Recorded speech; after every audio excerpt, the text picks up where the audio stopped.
ભાવનગરના તળાજામાં યોજાયેલ એક સમૂહ લગ્ન પ્રસંગે ગીગા ભમર નામના વ્યક્તિ દ્વારા પૂજનીય માતાજીઓ અને ચારણ ગઢવી સમાજ સમુદાય વિરુદ્ધ અપમાનજનક ટિપ્પણી કરાતા ગઢવી ચારણ સમાજ દ્વારા રોષભેર ડેપ્યુટી કલેક્ટર અને મામલતદારને લેખિત આવેદન પાઠવી કડક કાર્યવાહીની માંગ કરી છે। 14 તારીખે આહિર સમાજના સમૂહ લગ્ન હતા। એ વખતે સમાજની એક વ્યક્તિએ આહિર સમાજની એક વ્યક્તિએ સમગ્ર ચારણ સમાજ ઉપર અભદ્ર ટિપ્પણી કરી।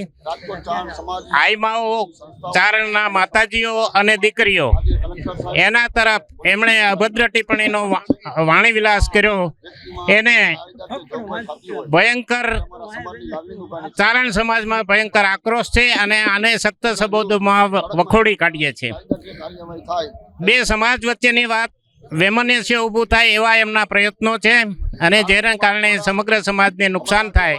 પણ આ વ્યક્તિગત મામલો છે। ચારણ અને આહિર મામા સંબંધ, મામા ભાણેજના સંબંધથી જોડાયેલા વર્ષોથી ઇતિહાસમાં દાખલા છે।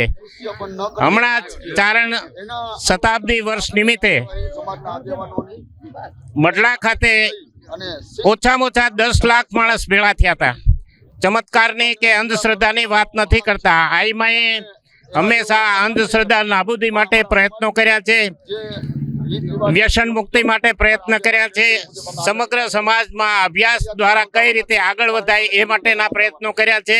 ત્યારે આઈ સોનલમાં વિશે આવી અભદ્ર ટિપ્પણી કરી અને જે વૈમનસ્ય ઊભું કરવાનો પ્રયાસ કરેલ છે એને સમગ્ર ચારણ સમાજ રાજકોટ વખોડી કાઢે છે। સમગ્ર ગુજરાતમાં આના ઘેરા પડઘા પડેલા છે। વિશ્વમાં પણ UK USA પણ આના અંગેના નિવેદનો દઈ અને એનો સખ્ત શબ્દોમાં વિરોધ કરવામાં આવેલ છે।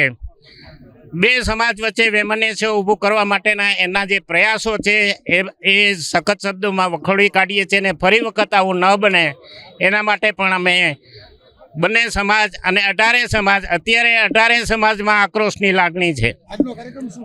આજે હવે ચારણ સમાજના સમગ્ર સમાજના માણસો ભેળા થઈને કલેક્ટરશ્રીને આવેદનપત્ર આપવા જઈ રહ્યા છીએ અને ત્યાર પછી કમિશનર સાહેબને પણ આવેદનપત્ર આપશું અને જ્યાં જ્યાં FIR નોંધાણી છે ત્યાં અમે પણ અહીંયા એક FIR નોંધાવી અને આ અંગે એ વ્યક્તિને સખતમાં સખત કડક સજા થાય।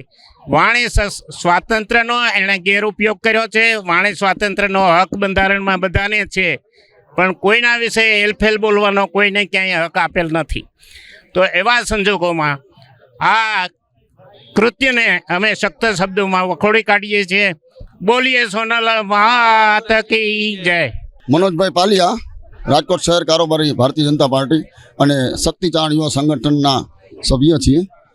2 દિવસ પહેલાં જે ઘટના બની છે, આહિર સમાજ અને ચારણ સમાજની વર્ષોથી આદિકાળથી મામા ભાણેજનો સંબંધ ને ઉજળી પરંપરા છે, એમાંના આ એક કંસરૂપી મામા કહેવાતા ભમર પોતાની વાણી વિલાસનો બફાટ કરી અને સમસ્ત સમાજનું તો ઠીક પણ 18 આલમની જે કુળદેવી તરીકે પૂજાય છે એવી અમારી જોગમાયા, અમે એ પરંપરામાંથી આવી છીએ।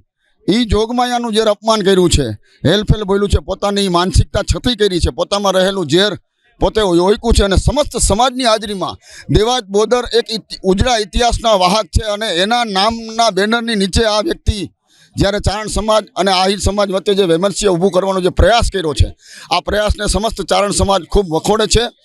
બીજું એ જે ભમર બોલ્યા એમનું પણ દુઃખ હોય, પણ વિશેષ દુઃખ એ હતું કે અહીંયા વિશાળ સંખ્યામાં આહિર સમાજની હાજરી હતી। સમાજનો એક મોટો ભવ્ય કાર્યક્રમ હતો, એમની અંદર પણ કોઈ ચારણ સમાજની અસ્મિતાને જાણતા નહોતા। એમનું વધારે દુઃખ છે કે સમાજે કોઈ એને ટપોર્યા નથી અને હજી સુધી સમાજને દુઃખ હોય, કોઈ એક વ્યક્તિની ભૂલના કારણે આખો સમાજ દોષિત ન ગણી શકી અને આહિર સમાજને પણ એટલું જ દુઃખ છે જેટલું ચારણ સમાજને છે। એ પણ માનનારા માણસો છે અને આઈમાને પરમ ઉપાસકો છે અને એ ભમરે જે વાણી વિલાસ પોતામાં ઓકેલું ઝેર આ જાહેરમાં પ્રગટ કર્યું છે, એમના વિરોધમાં અમે કડકમાં કડક કાર્યવાહી કરશું। સમસ્ત ગુજરાત સૌરાષ્ટ્રની અંદર દરેક જિલ્લા તાલુકા મથકોએ ફરિયાદો નોંધાવવાનું છે। સમાજના આગેવાનોની જે વ્યવસ્થા છે એ મુજબ અમે કરવાના છીએ। મઢડાથી પૂજ્ય ગિરીશ આપાના આદેશ મુજબ અમે આગળ વધી છીએ અને તમામ પોલીસ મથકોએ તમામ જિલ્લા કક્ષાએ આમના વિરુદ્ધ અમે ફરિયાદ નોંધાવવાના છીએ અને એમને કડકમાં કડક સજા રાજ્ય સરકાર અને કાયદાકીય મુજબ જોગવાઈ, હું રાજ્ય સરકારને પણ અપીલ કરું છું કે આવા બંને કોમ વચ્ચે વૈમસ્ય રૂપ પ્રગટ કરી અને બેયની સંબંધોની જે ખાઈ પાડે છે એમના વિરુદ્ધ કાયદાકીય પગલાં સરકાર પણ લે અને આગામી દિવસોમાં અમારા સમાજના આગેવાનો અમારા જે માતાજીઓના જે મોટા થણા છે સોનભાઈમાં મંડળાથી જે આદેશ આવશે એ મુજબ અમે આગળની કાર્યવાહી કરશું. આજનો કાર્યક્રમ અમારે કલેક્ટર સાહેબને આવેદનપત્ર આપવાનો છે, શહેર પોલીસ કમિશનર સાહેબને પણ અમે આવેદનો આપવાના છીએ અને ફરિયાદની આગળની કાર્યવાહી કરશું. કડકમાં કડક સજા થાય એવી આ રાજકોટ ચાહણ સમાજની માંગણી છે. મારું નામ અશોકભાઈ ગઢવી છે. હમણાં 2 દિવસ પહેલાં બનેલી ઘટના ચારણોના આઈ વિશે અપમાનજનક શબ્દો એક વ્યક્તિ બોલ્યા છે તળાજામાં એક સમૂહ લગ્નની અંદર. વ્યક્તિનું નામ પણ હું લેવા નથી ઈચ્છતો એટલે હું તમને નામ નથી કહેતો, કારણ કે આવા વ્યક્તિઓનું નામ લે ને, જો ચારણો એમના નામ પણ લે ને તો એ પાવન થઈ જાય એવી માં સરસ્વતીની અમારા ઉપર કૃપા છે. એવા અમારા માતાજી કે એમના વિશે અપમાનજનક શબ્દો બોલ્યા છે અને એના કારણે એમ કહેવાય ને કે 2 જ્ઞાતિઓ વચ્ચે વૈમનસ્ય થાય એવી સ્થિતિ એણે ઊભી કરી દીધી છે. પરંતુ અમારી લડાઈ કોઈ જ્ઞાતિ સાથેની નથી, અમારી લડાઈ છે એ વ્યક્તિ સાથેની છે. એ વ્યક્તિએ બોલેલા શબ્દોને કારણે આખા સમાજમાં રોષ છે. સાથે સાથે ચારણોના જે માતાજી છે એ 18 વર્ણના છે ને કુળદેવીઓ છે. તમે કોઈ પણ વ્યક્તિને પૂછશો તો એના કુળદેવી અંતે ચારણના દેવી હશે. આવા માતાજીઓ વિશે અપમાનજનક શબ્દો બોલવા અને અણછાજતું બોલવું એ ખૂબ જ એમ કહેવાય કે ખરાબ કહેવાય. અને આવા સમયે અમે અત્યારે કલેક્ટર સાહેબને રજૂઆત કરવા જઈ રહ્યા છીએ, સાથે પોલીસ કમિશનર સાહેબને રજૂઆત કરવા જઈ અને સાથે સાથે સાયબર ક્રાઇમની અંદર અમે ફરિયાદ નોંધાવવાના છીએ. કારણ ગુજરાતભરના અલગ અલગ ગામોથી કાલે લગભગ 20 જેટલી ફરિયાદો નોંધાઈ ગઈ છે. સાથે સાથે આજ પણ અલગ અલગ તળાજાથી માંડી અને અલગ અલગ ગામોમાં આજે નોંધાય છે. ગુજરાત અને રાજસ્થાનમાં ચારણ સમાજમાં ખૂબ રોષ છે. સાથે સાથે ચારણની આયુઓને માનવાવાળા 18 વર્ણમાં પણ ખૂબ રોષ છે. ત્યારે અમારી માંગણી છે કે આ વ્યક્તિની સામે કાયદેસરની કાર્યવાહી થાય, પગલાં લેવામાં આવે અને ટૂંક સમયમાં આ પગલાં લેવામાં આવે, નહીં તો ચારણ સમાજ એના રોષનું એમ કહેવાય ને કે તાંડવ છે એ લોકોને દેખાડશે.